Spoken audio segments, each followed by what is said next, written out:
Hello, I'm Nobby Clark, welcome to my workshop. We're going to get straight into part two of making the faceplate for the Wizard lathe.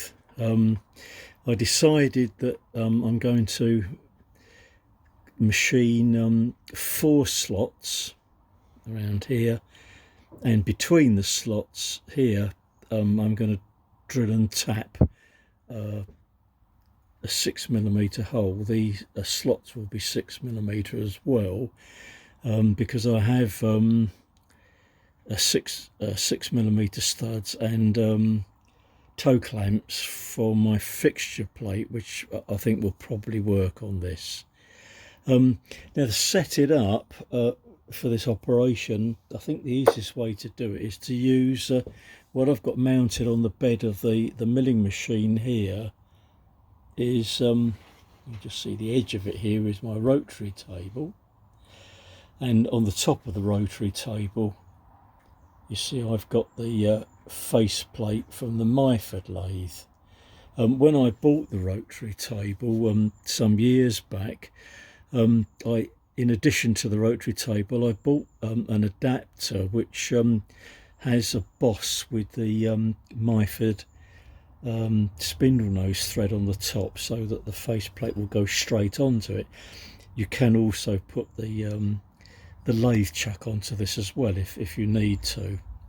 And I've used this setup quite a number of times now for all sorts of different machining operations. When I bought this, I think the first time I ever used this, I had to find a way of lining up the drill chuck or the collet chuck over the dead centre of the rotary table. So on this adapter I put this into the chuck of the lathe, and I put a little pop mark, you can probably just about see that, right in the centre here. And by using a pointer in the chuck here, I've already set this up, but I've adjusted the X and Y movement to get the pointer into the dead centre of that little mark. So this is all now lined up, and I've locked the X and Y movement on the mill table as well. So this is all lined up nicely. So what I'm going to do to hold the Wizard faceplate into position, I'm going to put my fixture plate on the top,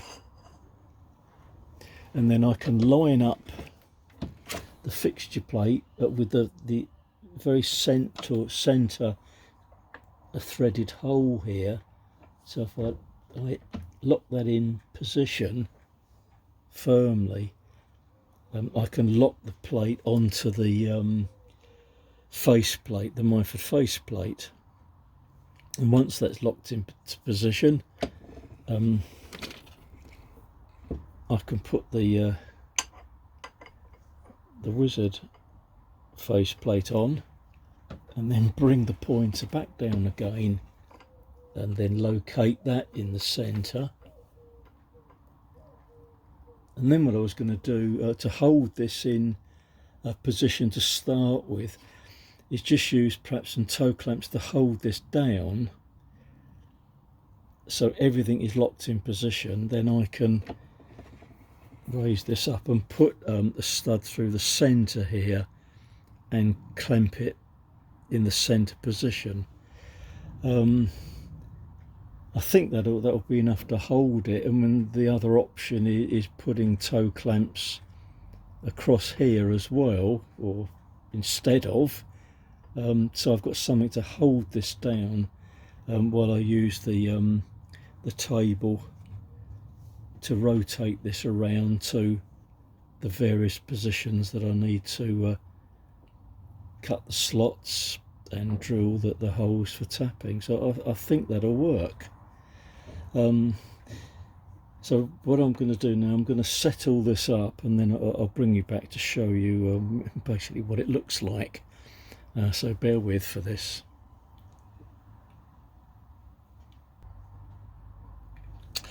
This is what I've got so far. Fixture plate mounted onto the Myford faceplate, and I've used these small toe clamps on each side here to mount that on, and I've put the wizard faceplate on, and then use these clamps to hold it down in position. I've put some brass material under here so that I don't scratch the surface of this too much. And while I was doing that, I've got the this pointer here locked into the centre to hold that in the central position to the rotary table. What I can hopefully do now is put another stud through the centre here, and then use a clamp to hold this all in place, and hopefully this is all going to work. So I'll get that clamped in position and then bring you back. I have to find some more shims to put under the. I'm going to use one of my tiny toe clamps over this to hold this all in place.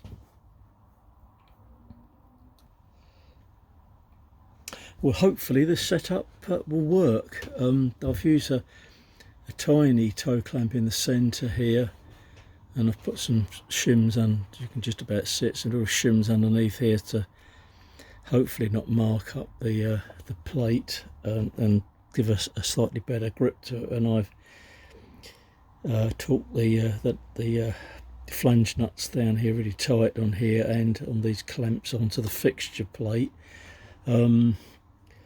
So hopefully I can get away with this. I'm just hoping that when I get the collet chuck in, that it will clear this stud here to be enable me to get close enough to this. But I'll set that up first. If it doesn't, then I'll have to remove this and find a shorter stud to go in the centre, or I'll cut one of these down. But I'll check that out first. So now hopefully I can go round and drill the holes in the midway positions, and then drill a hole at each end of this line here to machine the slot. So what I'll do is I'm going to do all of this is going to be 6mm. I'll use perhaps a 5.5mm drill or something like that at each end to give the end mill a sort of an end position. I've tried to put these Sharpie marks on as accurately as possible, but to be perfectly honest, it's not got to be microscopically accurate. As long as the slots are reasonably well in line, they're only going to be used basically for fixturing. Really no more precision than that's really required, I don't think. So there we are. Perhaps I'll get all this set up, and if it looks like it's all going to work, I can bring you back for some of the drilling and milling procedures.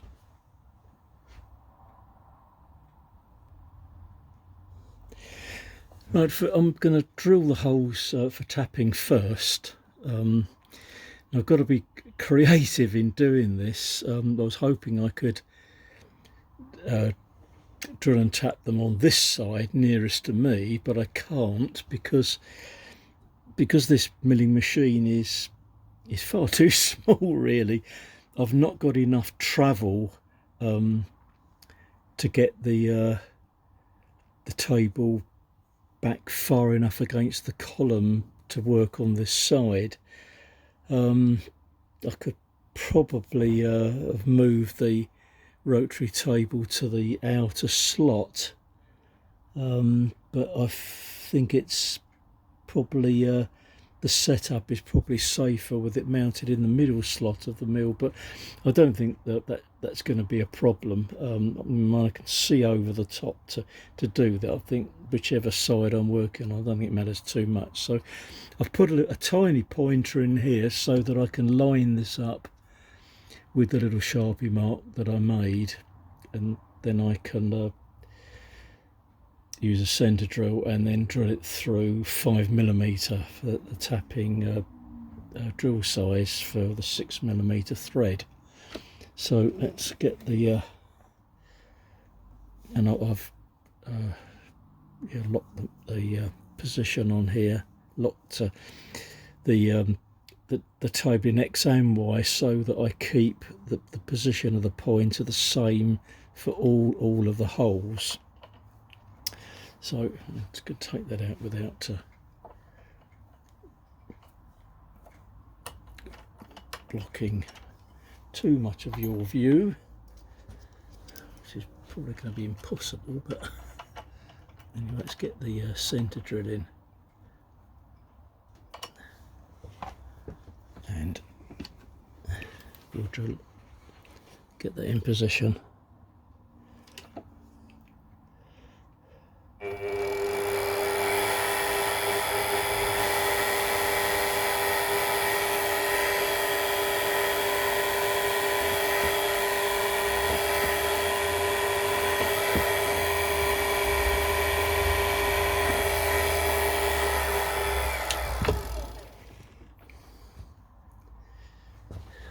The 6mm, 5mm drill in.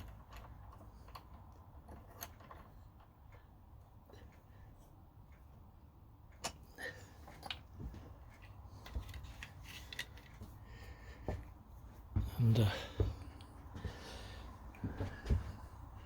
I can find my cutting oil, which is over here.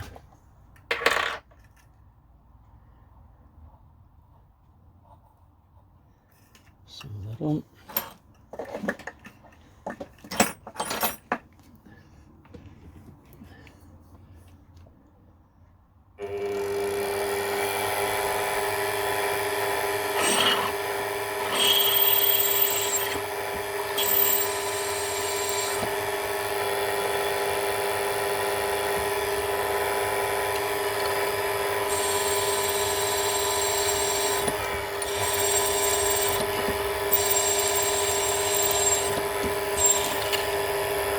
That's it. So that's hole number 1 done. So I've got 3 more to do here, and over here. I'll do the rest of those off camera. Well, that seems to have worked out okay. Got the 4 holes drilled now. I'll tap the holes a little bit later on. So what I want to do now is concentrate on drilling some holes for the end mill to cut the slots in here. So that's the next thing to set up. I think I'll probably go for a drill slightly larger than 5mm to start that off. But don't want the hole to be too small in relation to the 6mm end mill, but I'll set that up next and perhaps bring you back just for machining one of those. What I think I can do is do this one and this one with these clamps, these outer clamps in position. What I might be able to do is replace these clamps, perhaps with clamps over here, so that I can do these. Perhaps just sort of reconfigure those so that I've got not only the faceplate clamped in the centre but at the edges as well. I think that's probably going to be the safest way of approaching it. And now these are drilled for tapping. It doesn't matter about covering those holes up anymore, so I'll probably sort of reposition everything before I do that. but I'll bring you back for that anyway. Well, I've moved the clamps so that they're over two of the holes I've drilled for the threads. So I'm now clear of all the positions that I'm going to put the slots in, and I've moved the mill table in across slightly so that I brought the position of the pointer here in a little bit more, because obviously I'm going to be milling a 6mm slot, so I don't want it to go sort of the slot to go too close to the edge here. So I've got the pointer set up against the line here, and I can now drill through. What I'm going to do is go all the way around, drilling the hole on the outside all the way around, and then go round again, drilling on the inside position as well, rather than sort of try and move that across. So if I did that, I would lose the position that I've drilled in the first place. So I think if I do it that way, it's going to work out better. Put the centre drill in there and make our first hole.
Right, that's the first one, and it looks as though I've got a reasonable gap between this line on the edge and the edge of the hole here, so I've got sort of room to sort of manoeuvre the end mill out to this edge here.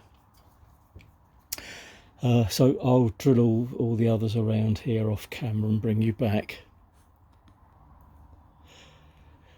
Well, I've already drilled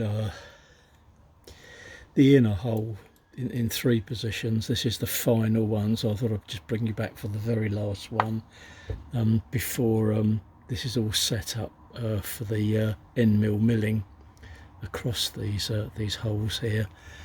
So I've got the pointer in and bring that right down to the line, and then turn the rotary table to get that in the centre of the mark.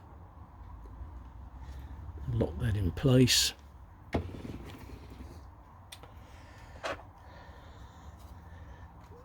pop the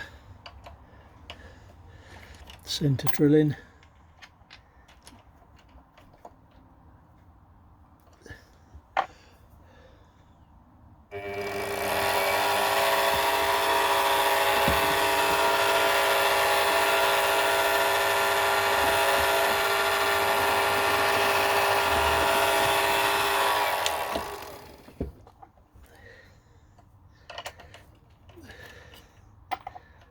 Replace this with the,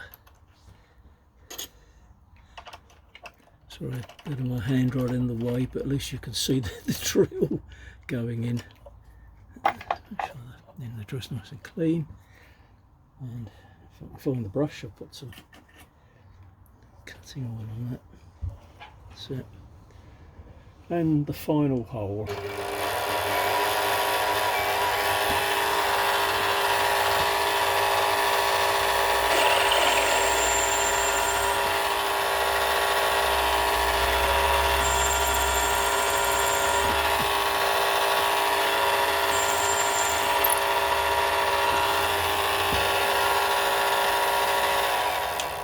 So that's it. All the holes are now drilled.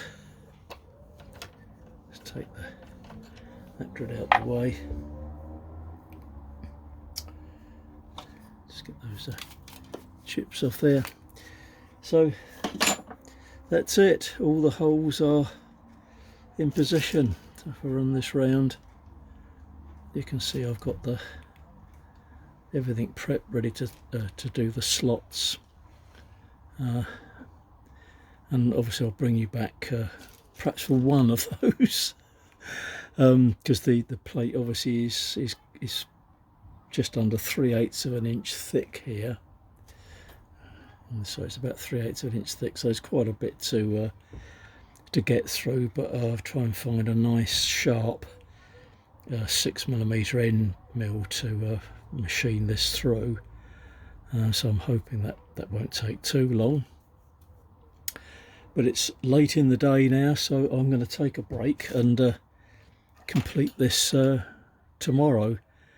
Perhaps start on this tomorrow morning, so I just leave all this set up, all ready to go. So I shall see you in the morning.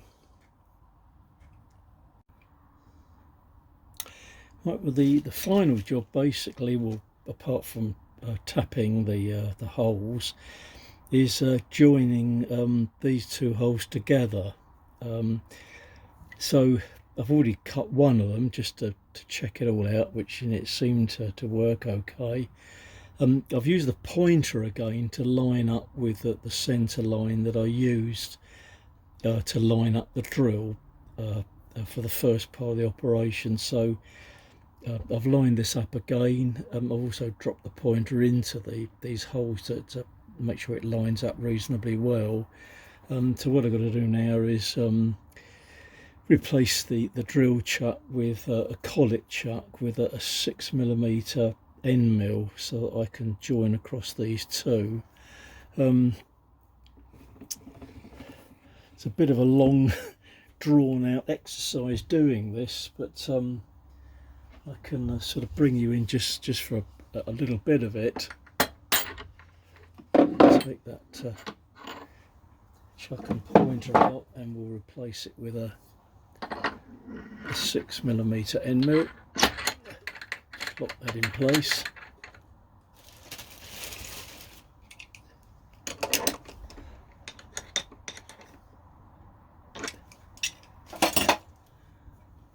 And we'll bring the cutter down.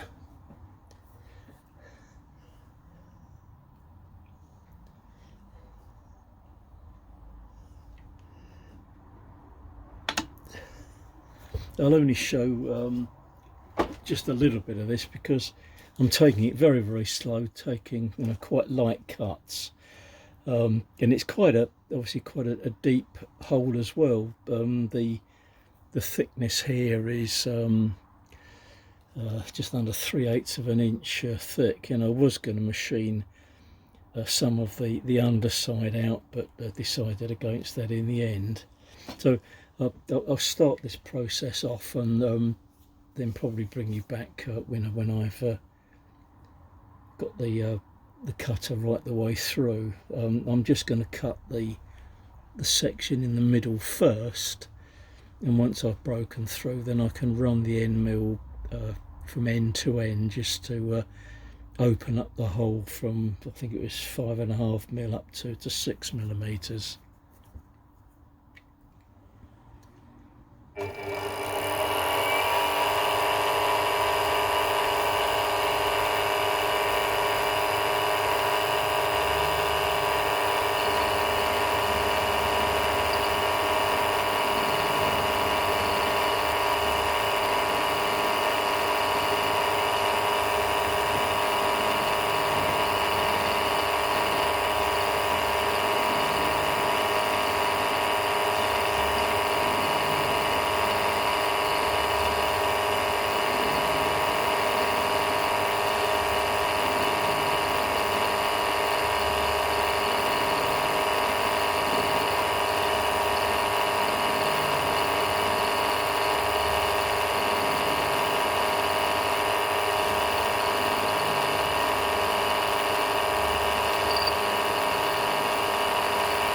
stop there and bring you back a little bit later. The cutters has broken through, so now I've just got to bring the table back and forward so that I can bring the cut line up to the inner circle and outer circle. We're not going to be able to see this terribly well, I don't think, but let's have a go.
That's probably about as best as I can see that.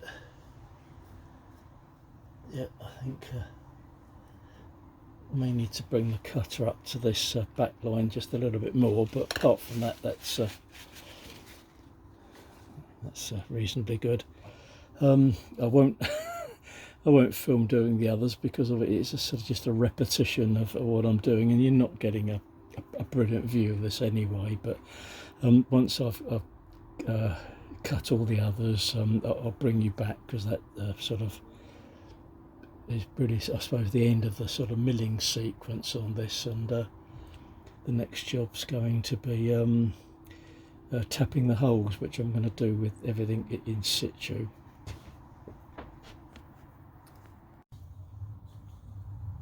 Well, the final job really that I can do on the milling machine is to tap the 4 6mm holes. I've already done the one on this side, and what I'm doing, I'm using the pointer again in the drill chuck, and I've used that to basically to line up the hole, so that lines up nicely. Then I'm going to use the drill chuck just to start the tap off as well. Sorry if you're picking up a lot of noise in the background, but one of my neighbours has decided to trim his back garden hedge with a petrol hedge cutter. So it is very, very noisy. Anyway, I'll put some cutting medium around. I use this paste. I always find this is quite good for tapping, because it, unlike cutting oil, that sort of runs off before you get the tap into the hole. So we'll just start that off. Just get that started. And I can release that.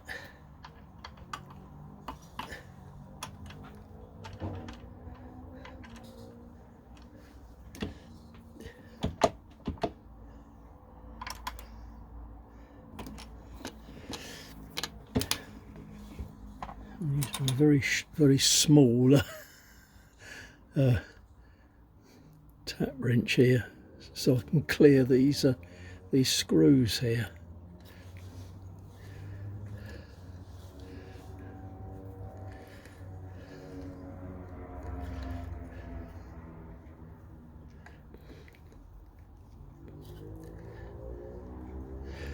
I'm going to have to sort of reposition these clamps because they're right over the other holes, but I'll probably take these off because I think the clamp in the middle will probably be enough to hold it in place while I'm doing that. And in between drilling all the holes, you may have noticed I've also cut the screw down, made it shorter so that when I was cutting the slots in here, this screw would clear the collet chuck.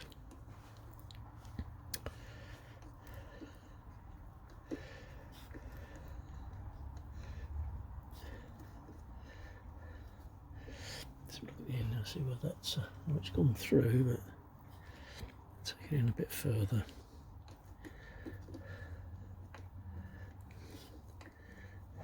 That's it.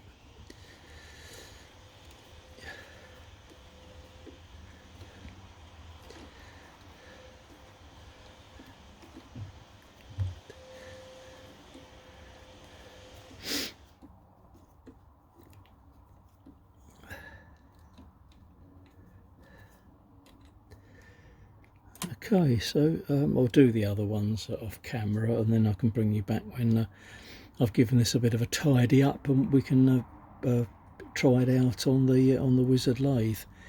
I did make a slight mess of one of the slots here. I don't know if you can see that, because this is I can bring that round so you can see it a bit better. Because this milling machine is quite lightweight, really. There was a bit of a jump, and I've torn the top of this a little bit here, but I'll just have to live with that. The other ones don't look too bad. Obviously, I've got to deburr all the way around these, take off any sharpness of those, and then that will basically be the job done. I was wondering whether I should I've put these holes quite close to the edge, the threaded ones, whether I should have put some a bit further in, but well, I guess if I find that's going to be a problem, then I could always remount this back up again and put some a little bit further in. But as yet I don't know what I'm going to be using it for, so it's really a matter of seeing what little job comes along first, I guess, before I do anything else. But this is a part that you can modify as you go along, really, so no sort of problems there at all. I'm going to go through that thread again with a third tap just to open it up a bit, because I found that the one I did here was a little bit tight, so I did open that one up so that the stud will screw in that quite nicely. Obviously I'm not going to use studs this long, probably. Anyway, I'll bring you back when it's all sort of finished and out of here and cleaned up, and we'll have a look at it on the lathe itself. Well, this brings me to the end of this little project, making the little faceplate for the Wizard lathe. Things moved on a little bit in sort of trying to configure this. I've not sort of shown much of this, or any of the setting up of this. I had to wait for quite a long time to get a suitable pulley, and it sort of works reasonably well, but I think the conclusion is that really this sewing machine motor isn't really powerful enough. It's only I think something like about 75 watts, where I really need something a bit more powerful than that. When I had the Unimat lathe, it had a very similar looking motor to this, but from memory it was around about 150 200 watts, so a good deal more powerful. That something like that would be ideal, but I'll just have to keep looking and see whether I can source a slightly better motor from somewhere. But at the end of the day, it does work. To test this out, originally I just had the motor basically mounted here and running directly to the pulley wheels on the lathe itself. But this configuration is what I've seen on other models of this lathe, and you know, that seems to work okay. Obviously I've replaced the shaft with a brand new 1/2 inch shaft that's made out of silver steel. The pulley was a smaller diameter than the 1/2 inch, so I left it, oh, sorry, beg your pardon, it was slightly larger than this, so I had to make a little bush to go inside here, just to sort of make up the difference.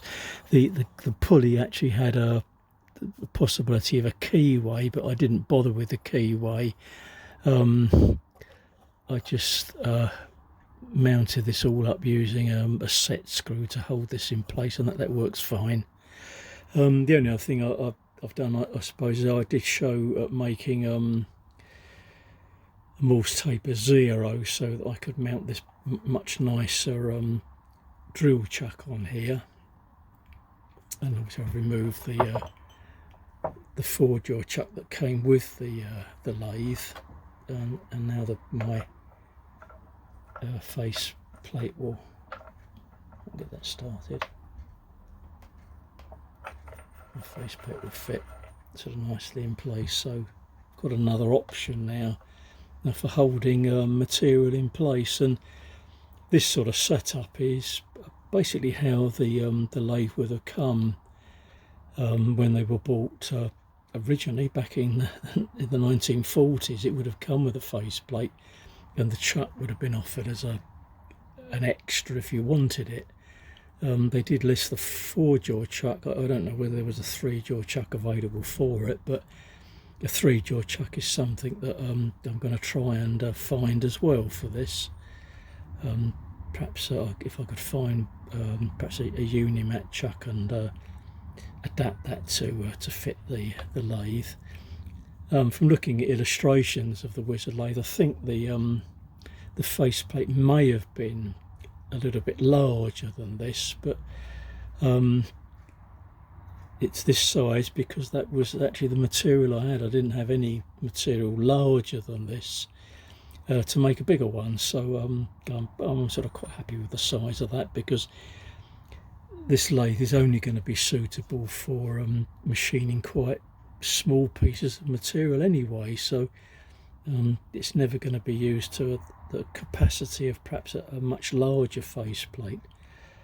So there we are. That completes it really. I'm quite happy with that. You know, there's probably lots of other accessories that I could make for the lathe in future. I found a small high-speed steel tool bit here, which I've put in here packed with some shims underneath it to bring it to centre height, and I've done a few little sort of test cuts with it, and it's okay. It does the job.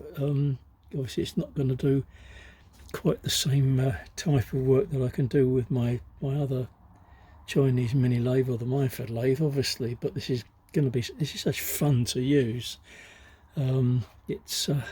It's quite intrigued me really, and I just love playing around with this really. It's a super little lathe. I really love it. Anyway, well, there we are. Thanks for joining me, and I hope you enjoyed seeing the bit of machining work that I did on the faceplate, although I did make a bit of a mess of one of the slots on it, but I'll just have to live with that. I've given everything a bit of a depurge, just sort of cleaned it all up, so I think that's going to be fine.